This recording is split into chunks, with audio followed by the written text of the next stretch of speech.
Tony. Duduk semua sekali dekat. Ustaz Untung. Ustaz lagi. Ustaz Rashid. Ustaz. Mai duduk sekali. Tak kerja apa ni? Mai duduk dengan Aman. Panggil Ustaz Tizah dah. Betul. Sini. Mai. Dah baiklah. Ustaz Rashid. Buka. Buka.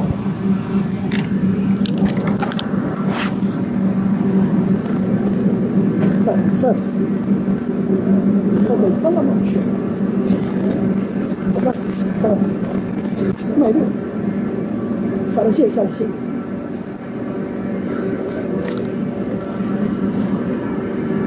Buka.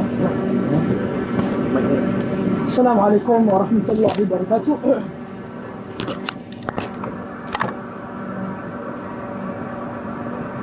InsyaAllah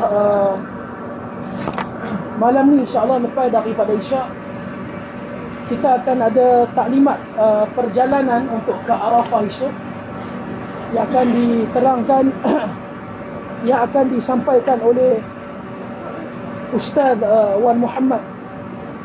Jadi insyaAllah pada Isyak nanti semua perlu ambil bahagian agar esok perjalanan kita daripada Mina menuju ke Arafah dapat berjalan dengan selancar-lancarnya insyaAllah, dan nantikan taklimat lepas daripada Isyak. Jadi sementara menunggu waktu Isyak pada malam ni, jadi kita ada ramai asatidah yang mewakili travel masing-masing. Jadi insyaAllah kita boleh berkongsi ilmu insyaAllah, mengambil sedikit sebanyak manfaat hari-hari terakhir kita berada pada 8 Zulhijjah. Sebenarnya kita dah masuk pun 9 Zulhijjah, dan mudah-mudahan perkongsian yang nak disampaikan pada maghrib nanti dapat digunakan untuk esok hari di Arafah, dan dapat kita gunakan insyaAllah dalam hari-hari yang dinamakan hari Tashriq 11, 12, 13 untuk kita yang menunaikan ibadah haji. Jadi insyaAllah kita mulakan dengan Al-Fadhil Ustaz kita Datuk Abdul Rashid. InsyaAllah Ustaz Wan tu taklimat Ustaz Wan panjang. Ustaz Wan ni dia mengelak ni memang antara terbaik di dunia. Jadi kita pergi Ustaz Abdul Rashid dulu, kemudian diikuti dengan Al-Fadhil apa dia, sahabat kita. 5 minit Ustaz.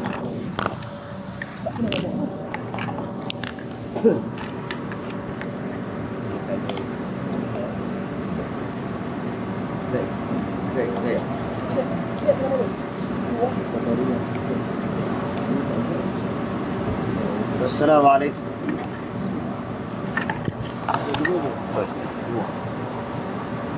Assalamualaikum. Bismillah.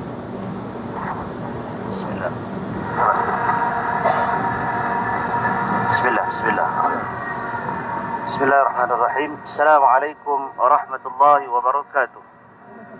Alhamdulillah wassalatu wassalamu ala Rasulillah wa ala alihi wa sahbihi wa man tabi'ahu wa nasarahu wa wala, amma ba'd. Ashabul fadilah, tuan-tuan guru, asatidzah, dhuyufur rahman yang dirahmati Allah Subhanahu wa taala. Memetik pada perkataan ataupun ayat-ayat Allah Taala yang dibacakan oleh Al-Fadhil Ustaz Johari dalam salat maghrib kita tadi. Allah Subhanahu wa taala menceritakan tentang dakwah Nabi Nuh alaihi salam kepada kaumnya, yang mana kalau kita membaca sejarah Nabi Nuh ini 950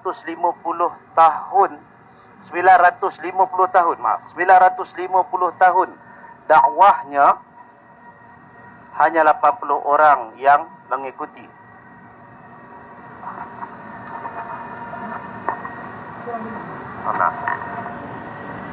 Boleh? Nabi Nuh alaihi salam berdakwah selama 950 tahun dengan hanya 80 orang sahaja pengikutnya.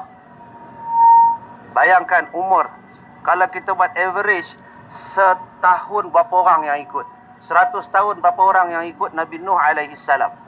Itu satu sejarah yang sangat panjang dalam dakwah manusia kepada keampunan Allah Subhanahu wa taala. Baik, yang dibacakan oleh Imam Fadil Ustaz Johari tadi ialah tentang perintah untuk beristighfar kepada Allah Subhanahu wa taala.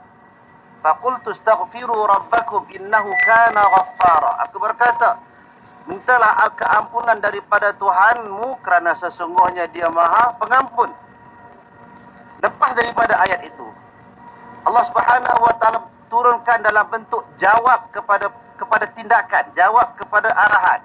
Arahan dalam ayat itu ialah beristighfarlah kepada Allah taala. Dalam ayat yang seterusnya Allah taala kata, yursilis samaa alaikum midrara. Nescaya, kalau kita terjemah bahasa kita, jawab kepada tindakan itu maksudnya barang siapa yang beristighfar kepada Allah Subhanahu wa taala. Dalam konteks ayat itu, Allah Ta'ala nanti akan mengirimkan awan midrara yang berlapis-lapis sebagai satu simbol kemakmuran, kata para ulama tafsir. Yursilis samaa alaikum midrara wa yumdidkum bi amwalin wa banin, dan dikembangkan untuk mereka itu harta benda dan anak bina. Dikembangkan. Perkataan madda tadi, kalau kita ada getah, kita tarik macam tu kan, kita panggil tabdi, kita mau menarik. Maka istighfar dalam ayat yang Allah Ta'ala tunjukkan kepada kita itu, istighfar membawa kepada perkembangan harta benda dan perkembangan anak bina. Wa yaj'al lakum jannatin, dan Allah Ta'ala bagi dengan syurga. Maka daripada ayat yang seperti dan ada banyak ayat yang lain, para ulama letakkan satu tajuk tentang fadail istighfar, kelebihan beristighfar kepada Allah Subhanahu wa taala. Antara yang kalau boleh kita simpulkan, ia akan memudahkan segala urusan kita. Selain daripada kandungan istighfar itu ialah kita memohon keampunan Allah taala dengan penuh pengharapan, penuh keyakinan Allah akan mengampunkan dosa kita. Itu yang utama. Yang berikutnya ialah kelebihan yang lain. Allah Ta'ala akan permudahkan urusan orang yang banyak beristighfar kepada Allah. Allah akan murahkan rezeki orang yang beristighfar kepadanya. Ada di kalangan ulama salah yang meletakkan apabila putus saja daripada satu-satu urusan dan perkara, maka cara penyelesaiannya selain daripada berfikir bagaimana menyelesaikan, hendaklah memperbanyakkan istighfar kepada Allah Subhanahu wa taala. Jadi mudah-mudahan kita dapat berfungsi fadilah ini dan kita dapat amalkan bersama. Wallahu taala a'lam. Saya serahkan kembali kepada Al-Fadhil Ustaz.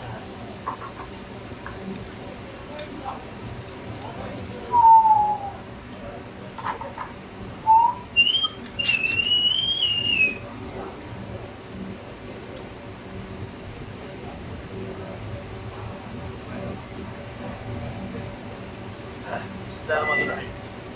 Alhamdulillah wassalatu wassalamu ala rasulillah.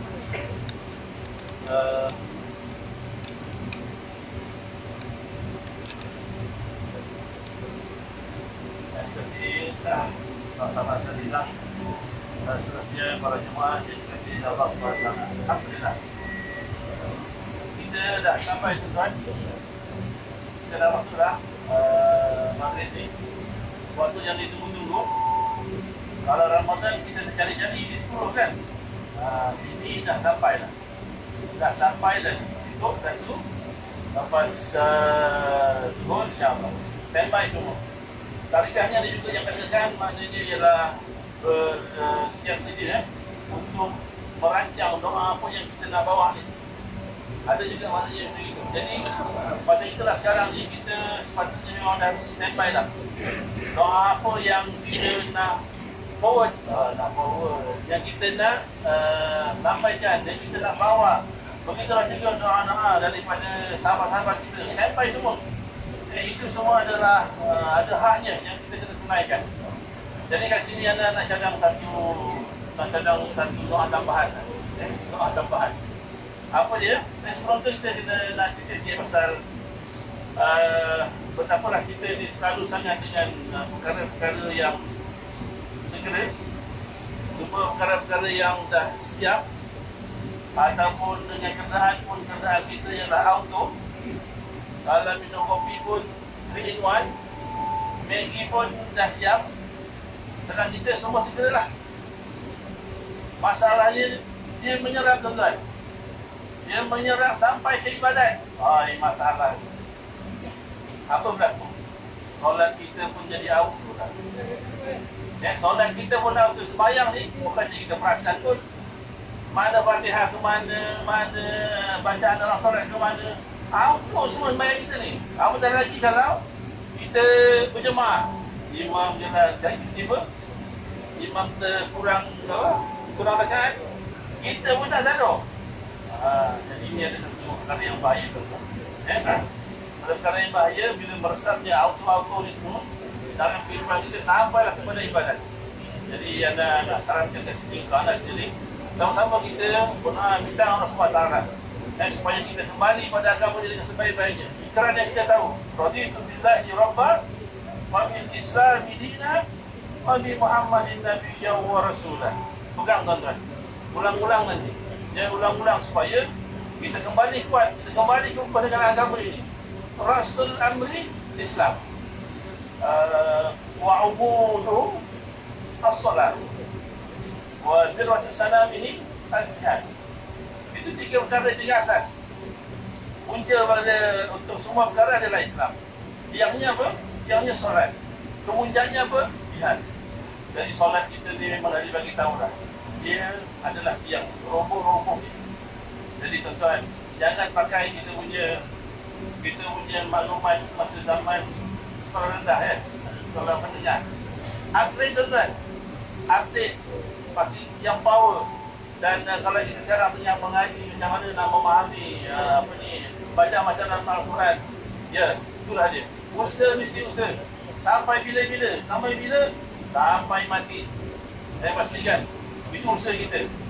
Buat tuan-tuan. InsyaAllah anda doakan pendirian anda sendiri dan juga untuk semua yang hadir. Mudah-mudahan kita sama-sama berdoa nanti supaya kita semua dan seluruh umat Islam, supaya kita semua dapat jaga agamanya dengan baik, kita dapat jaga solat kita dengan baik. InsyaAllah dia akan merebak nanti daripada solat itulah. Dia akan merebak dan seterusnya.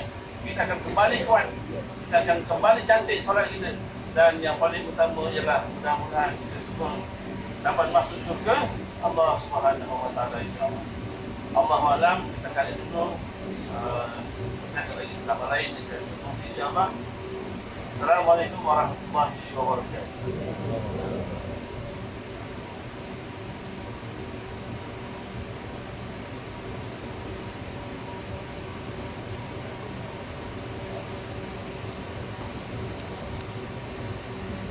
Saya pun saya. So kita minta macam Tengku dengan Ustazah Asma untuk bagi sedikit perkongsian. Fadil Ustaz Tengku dengan isteri dia, Ustazah Asma Arif. Saya dah fadil ma'adil insyaAllah.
Bismillahirrahmanirrahim. Assalamualaikum warahmatullahi wabarakatuh.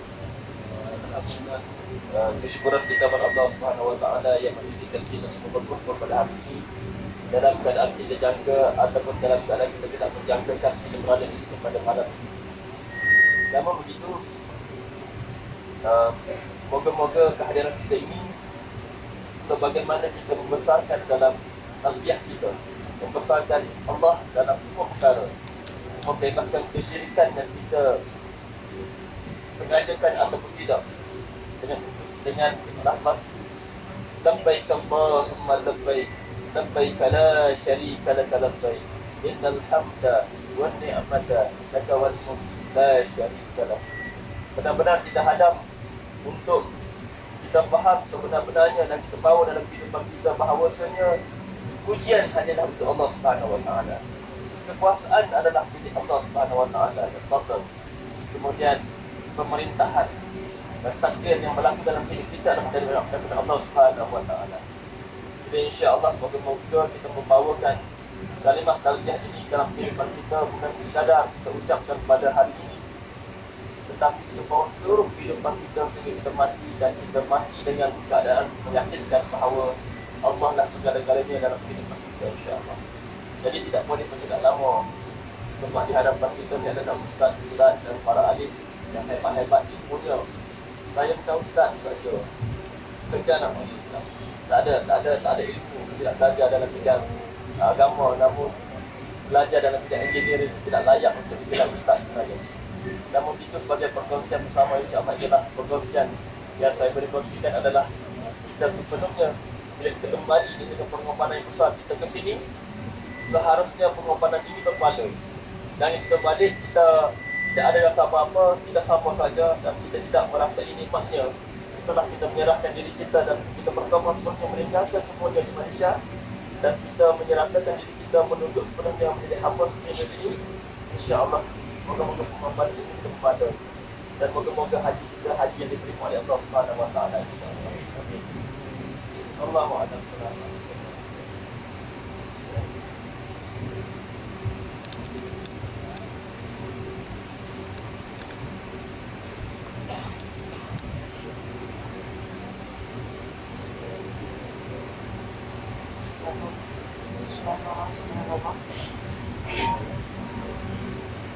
Subhanallah walhamdulillah wa la ilaha illallah wallahu akbar. A'udzu billahi minasyaitonir rajim. Bismillahirrahmanirrahim. Assalamualaikum warahmatullahi wabarakatuh. Alhamdulillahi rabbil alamin. Wassalatu wassalamu ala asyrafil anbiya'i wal mursalin wa ala alihi wa sahbihi ajma'in. Segala pujian kita dapatkan, kita tujukan kepada Allah Subhanahu Wa Taala yang telah menghimpunkan kita dan memilih kita. Selawat dan salam bagi junjungan agung Nabi Muhammad sallallahu alaihi wasallam. Allahumma salli ala sayyidina Muhammad wa ala alihi wa sahbihi wasallam. Allahumma salli ala sayyidina Muhammad wa ala ali sayyidina Muhammad kama sallaita ala Ibrahim wa ala ali Ibrahim. وبارك على سيدنا محمد وعلى آل سيدنا محمد كما باركت على إبراهيم وعلى آل إبراهيم في العالمين إنك حميد مجيد.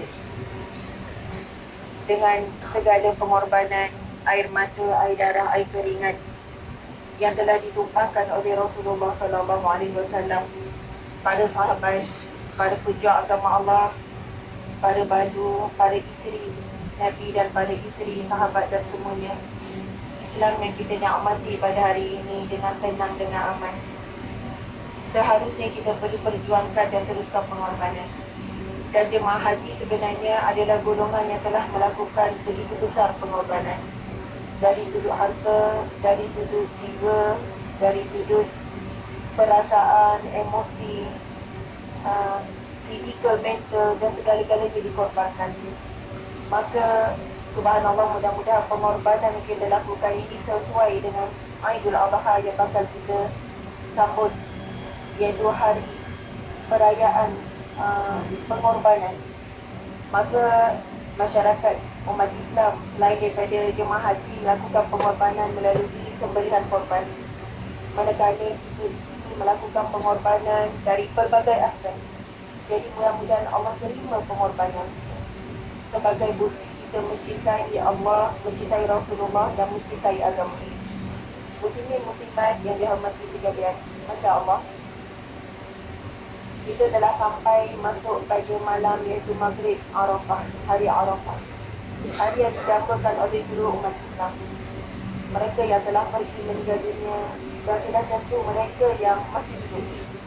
Dan kita benar-benar sedang berada di sini pada saat ini. Mudah-mudahan Allah berikan kita rezeki panjang umur untuk jumpa pada waktu yang disebut dalam hadis Nabi bermula daripada gelincir matahari iaitu zuhur esok sehingga sebelum terbenam matahari iaitu maghrib. Jadi di antara zuhur dan maghrib esok adalah waktu yang disebut dalam hadis Nabi. Sebaik-baik doa adalah doa pada hari Arafah. Doa yang paling mustajab, doa yang paling terbaik. Dan itulah di antara sebenarnya kekuatan bagi orang yang sentiasa berulang-ulang buat haji. Di kalangan kita ada yang melakukan ibadah haji kali ke-9.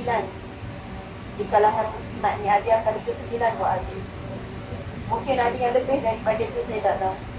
Tapi di antara kekuatan mereka yang sanggup mengorbankan harta sahabat tahun ini adalah kerana keinginan untuk mendapatkan doa di hari sebaik-baik doa, waktu yang sebaik-baik doa, iaitu waktu Arafah itu.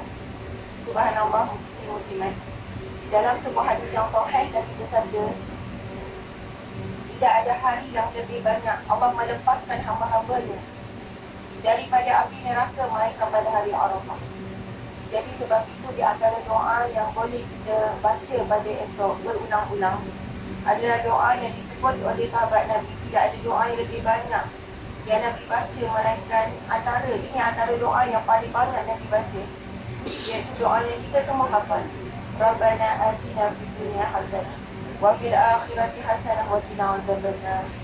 Kita boleh tambah wa qina adzabal qabr wa qina adzabal mahsyar wa qina adzabal qabr qina adzabal mahsyar. Subhanallah, muslimin. Sebab itu disebut dalam hadis Nabi, hari yang mana tidak ada hari yang lebih banyak Allah melepaskan hamba-hambanya daripada api neraka. Maka antara doa yang kita beri fokus esok adalah permintaan dan pengharapan sepenuh hati dengan bersungguh-sungguh supaya diri kita, adik keluarga kita, ibu ayah kita, sahabat-sahabat kita dilepaskan oleh Allah Subhanahu Wa Taala daripada api neraka Allah. Maka di akhirat kelak hanya ada dua saja, wahadaina min najdain, hanya ada dua, sama ada neraka ataupun syurga. Maka apabila kita dilepaskan Allah daripada neraka, mudah-mudahan kita dijamin untuk masuk ke dalam syurga. Dan sebagai penutup, muslimin muslimat dimanja Allah sekalian, hari Arafah adalah hari yang mana Allah Subhanahu Wa Taala memberikan keistimewaan bahawa agama Islam ini disempurnakan. Dalam satu hadis Nabi yang telah dibacakan oleh para guru kita sebentar tadi, yang mana Bani Israel, orang Yahudi berkata kepada para sahabat Nabi, saya lupa, kepada Sayyidina Umar ya Ustaz. Tak silap saya pada Sayyidina Umar ya Ustaz. Orang Yahudi berkata kepada Sayyidina Umar berkenaan dengan hari Arafah. Okey, katanya sesungguhnya ada ayat di dalam Al-Quran, ayat yang turun kepada Nabi, kepada Muhammad, yang mana jika ayat itu turun kepada kami, maka nescaya kami akan menyambutnya sebagai hari yang paling utama dalam agama kami, menjadikan hari perayaan paling utama. Lalu bila ditanya, tak silap saya Sayyidina Umar lalu bertanya kembali, apakah ayat itu? Lalu dijawab, ayat yang masyhur bila kita baca bila hari Arafah iaitu Bismillahirrahmanirrahim. Al-yawma akmaltu lakum dinakum wa atmamtu alaikum ni'mati wa raditu lakum al-Islam dinan. Sadaqallahul azim, yang bermaksud, pada hari ini telah aku sempurnakan bagimu agama. Al-yawma akmaltu lakum dinakum, agama bagimu. Dan bila sebut agama, dia bermaksud juga adalah cara hidup kamu. Pada hari ini telah aku sempurnakan bagi kamu cara hidup kamu ataupun agama kamu, dan telah aku sempurnakan nikmatku ke atasmu. Wa raditu lakumul Islam dinan, dan aku hanya redha Islam sebagai agama dan cara hidup. Maka subhanallah, selepas itu sahabat Nabi dia menjawab, ya kami tahu. Ya kami tahu tentang ayat tersebut. Jadi katakan ayat tersebut turun ketika Nabi SAW menyampaikan khutbah wada, iaitu khutbah perpisahan sebelum wafatnya Nabi. Jadi katakan ayat ini turun lebih kurang 3 bulan sebelum Nabi SAW wafat. Jadi muslimin-muslimat maka Allah sekalian, di antara tuntutan kita sebagai kesimpulan, subhanallah, bila kita berada pada hari Arafah besok, adalah kita perlu berjanji dengan diri kita, berjanji di hadapan Allah, berjanji untuk kita melaksanakan agama ini dengan sepenuhnya self dan bersungguh-sungguh untuk menghidup dan melaksanakan agama ini dalam keluarga kita. Di kalangan kita ada para suami, para ayah. Bersungguh-sungguh dan bersumpah dan berjanjilah dengan Allah, kalian akan melaksanakan amanah sebagai suami, sebagai ayah, sebagai anak, sebagai abang dalam sebuah keluarga.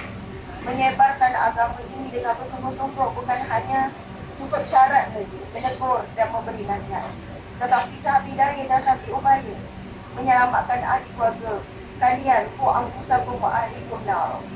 Dan kita sebagai warisan sekalian, Allah berikan kita kelebihan dengan kelembutan, dengan tolak ansur, dengan kefahaman dan sebagainya. Maka manfaatkanlah kelebihan yang Allah berikan kepada kita untuk mempertahankan, untuk menyebarkan dan untuk beramal dengan agama ini dalam kehidupan kita. Hidupkan sunnah Nabi dalam keluarga, hidupkan sunnah Nabi dalam anak-anak kita, dalam keluarga kita. Dan jika kita menjadi asbab hidayah dalam keluarga, maka redhalah dengan Allah. Walaupun kitalah yang memudahkan kebaikan, kitalah yang mentarbiyah keluarga, bahkan suami sekalipun, maka redhalah juga Allah dalam menuntut kita. Dan saya sangat suka dengan apa yang ditekankan oleh Al-Fadhil Ustaz sebentar tadi. Zikir raditu billahi rabba wa bil islami dina wa bi Muhammadin nabiyyan wa rasulah. Itu juga kita kena ulang besok. Kerana zikir itu membantu untuk kita menjadi redha dengan agama ini, redha dengan hukum agama ini. Hadis itu disusuli juga dengan sebuah hadis Nabi. Zikir itu Nabi SAW bersabda, barang siapa yang membacanya 3 kali pada waktu pagi dan 3 kali pada waktu petang, maka dia berhak mendapat redha Allah di masyarakat. Raditu billahi rabba, ya Allah kami redha Allah sebagai Tuhan. Rabba membawa maksud Allah sebagai pentakdir, Allah sebagai pengatur. Raditu billahi rabba wa bil Islam dina, Islam sebagai agama dan cara hidup, wa bi Muhammadin nabiyyan wa rasulah, dan Nabi Muhammad sebagai nabi dan rasul. Wallahu a'lam. Assalamualaikum warahmatullahi wabarakatuh.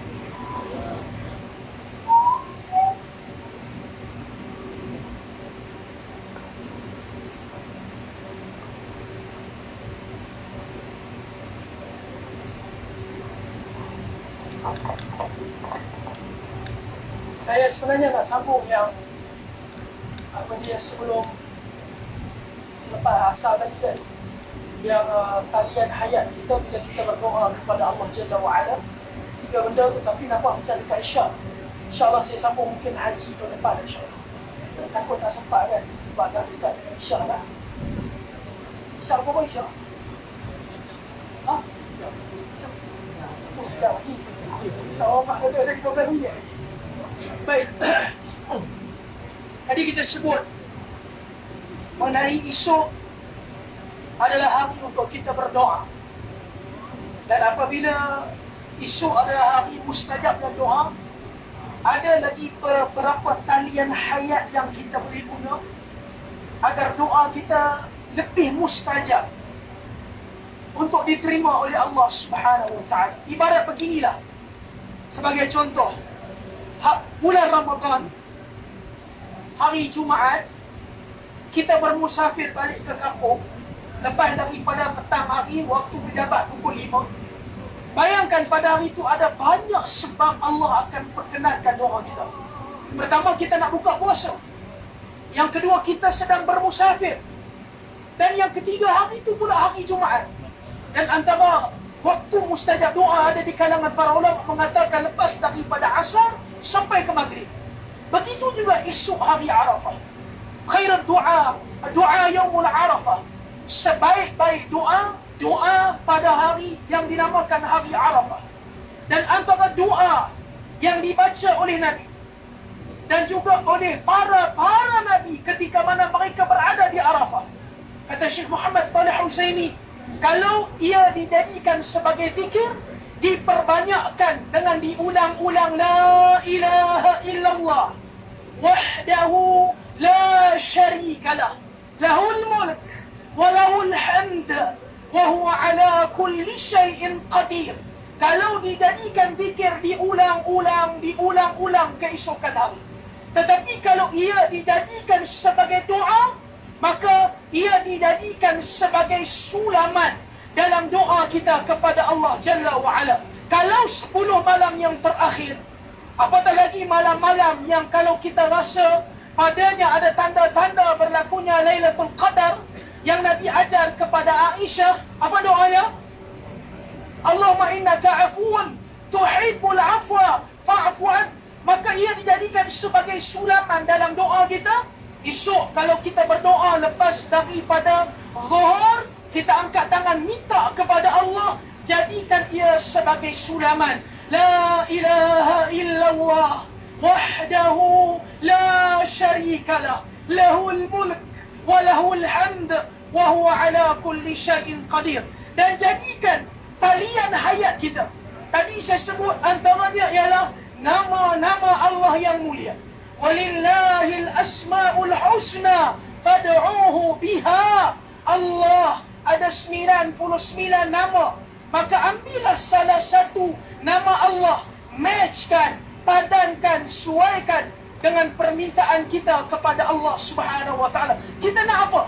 Ada di kalangan kita Allah Jalla wa ala bagi kepada dia pasangan. Tetapi Allah tidak rezekikan dia dengan rezeki anak. Ada di kalangan kita Allah rezekikan dia anak lelaki, Allah tidak rezekikan dia anak perempuan. Ada di kalangan kita Allah rezekikan dia anak perempuan, Allah tidak rezekikan dia anak lelaki. Dan salah satu nama Allah Ar-Razzaq. Maka isu angkat tangan dan kita minta dengan Allah, ya Allah, Engkau lah Ar-Razzaq, Tuhan yang bagi rezeki, ya Allah. Kemudian kita sulam dengan permintaan kita kepada Allah Subhanahu wa taala. Sesuaikan permintaan kita esok dengan kita minta kepada Allah menggunakan nama-nama Allah Subhanahu wa taala yang mulia. Esok hari kita nak doa dengan penuh kesungguhan. Esok tidak ada istilah letih, tidak ada istilah penat dan lelah berdoa.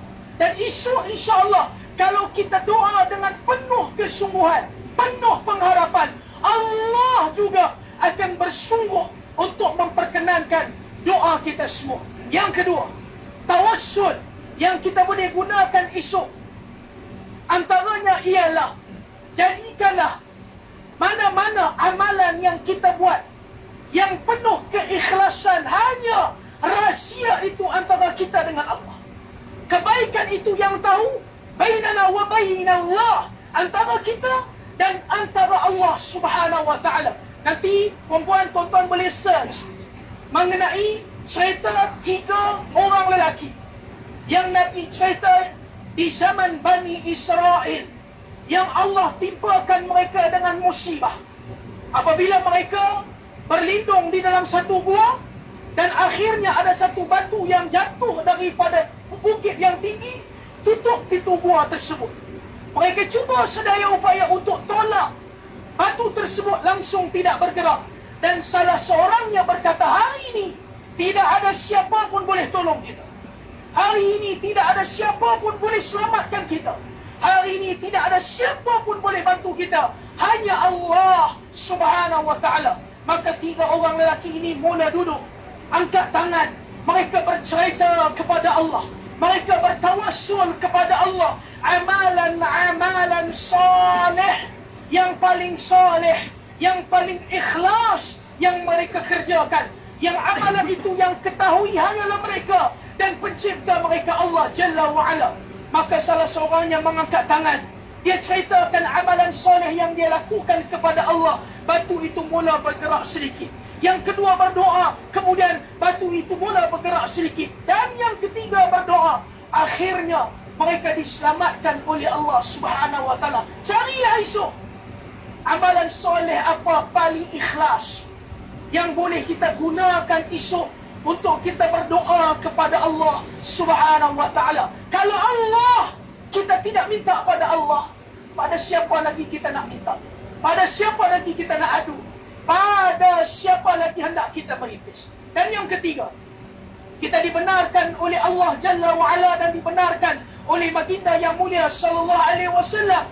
Esok kalau kita nak minta, kita boleh minta menggunakan perantaraan rajulun salih. Mana-mana orang-orang salih yang kita kenal, dengan syarat orang salih itu hayyun qadirun mawjudun. Dengan syarat orang salih itu dia mesti hidup. Dia mesti hidup. Kita tidak diajar oleh agama untuk kita minta dengan orang mati. Orang mati, kita yang perlu doa kepada dia. Bukan kita minta dia yang dah mati mendoakan kita. Mana mungkin orang yang mati boleh mendoakan kepada orang yang hidup? Mesti dia orang yang hidup. Qadirun, dia mampu untuk mendoakan kepada kita. Mawjud, dan dia ada bersama dengan kita. Mungkin ada di kalangan kita yang kita mengenali, ada di kalangan orang-orang saleh yang datang menunaikan ibadah haji. Maka kita boleh minta bantuan dia, boleh minta pertolongan dia untuk dia mendoakan kepada kita semua. Tuan-tuan dan puan sekalian, gunakan talian hayat ini untuk kita berdoa pada esok hari. Esok adalah hari yang luar biasa.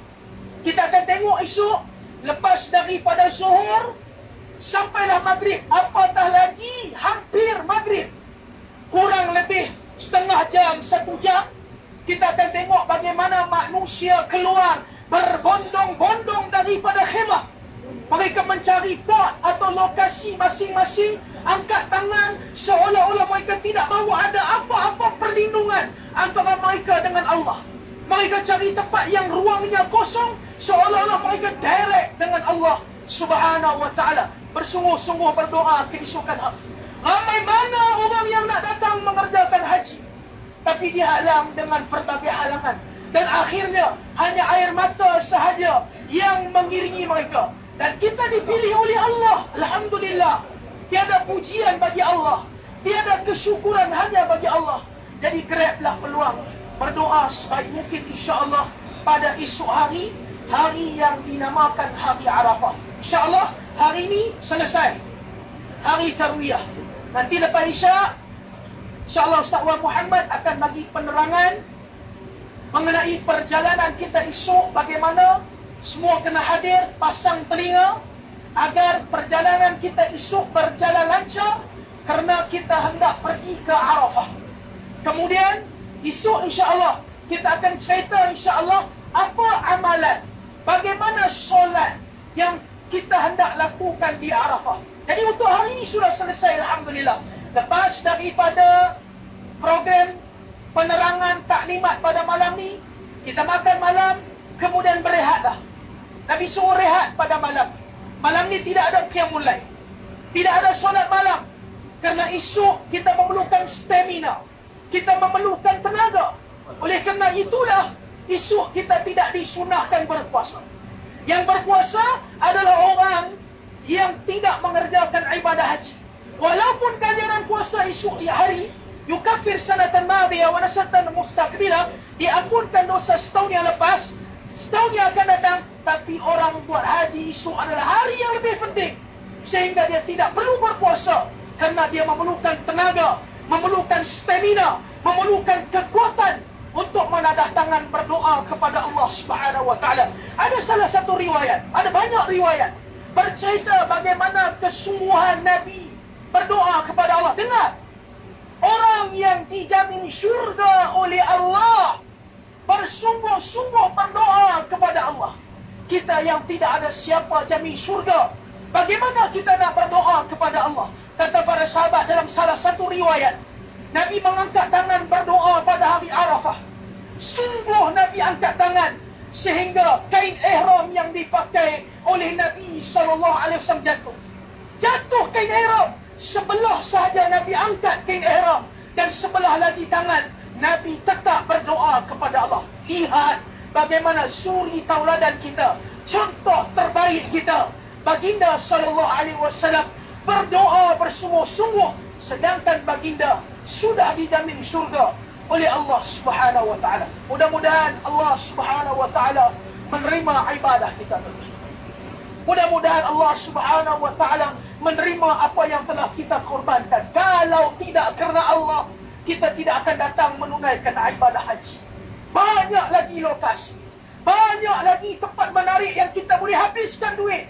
Tapi kerana Allah, saya dan tuan-tuan datang. Kalau tidak kerana Allah, kita takkan pakai dua helai kain ihram yang sangat tidak selesa ini, yang sangat menyusahkan ini. Tapi kita susah kerana Allah. Kerana kita tahu ganjaran untuk orang yang menunaikan haji mabrur tidak ada balasan melainkan syurga Allah Subhanahu wa ta'ala. Selepas kita melakukan ibadah haji nanti, insya-Allah, haraplah kepada Allah agar Allah menerima amalan kita. Rabbana taqabbal minna innaka antas samiul alim.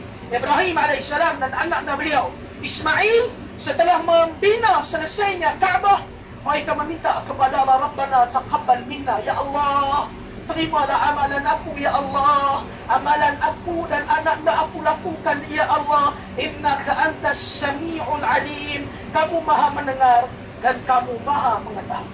Wallahu alam. Boleh lihat dulu insya-Allah. Nanti kita solat Isya. Terus lepas itu kita akan dengar taklimat perjalanan kita esok daripada Mina menuju ke Arafah. Terima kasih asatidah sekalian atas perkongsian ilmu, insya-Allah. Saya sebagai pengurusi majlis, tapi tak macam pengurusi lah, nampak? Nampak tak? Ustaz Rashid sebagai pengurusi majlis pada malam ni, kita ucapkan terima kasih, insya-Allah. Minta maaf atas kekurangan, kesilapan sepanjang kami menguruskan jamaah sekalian. Mudah-mudahan Allah Ta'ala menerima apa yang telah kita korbankan dan Allah Subhanahu wa ta'ala menerima ibadah haji kita. Subhanakallah wa bihamdih, asyhadu an la ilaha illa anta wa nastaghfiruka wa natubu ilaik. Assalamualaikum warahmatullahi wabarakatuh.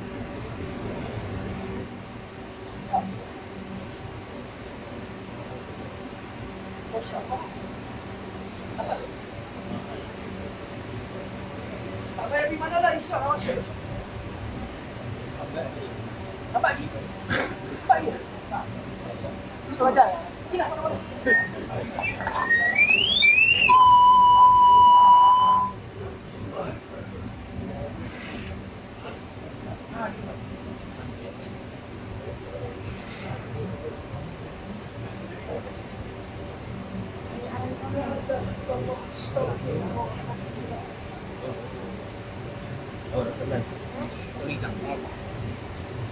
Nak solat ni solat.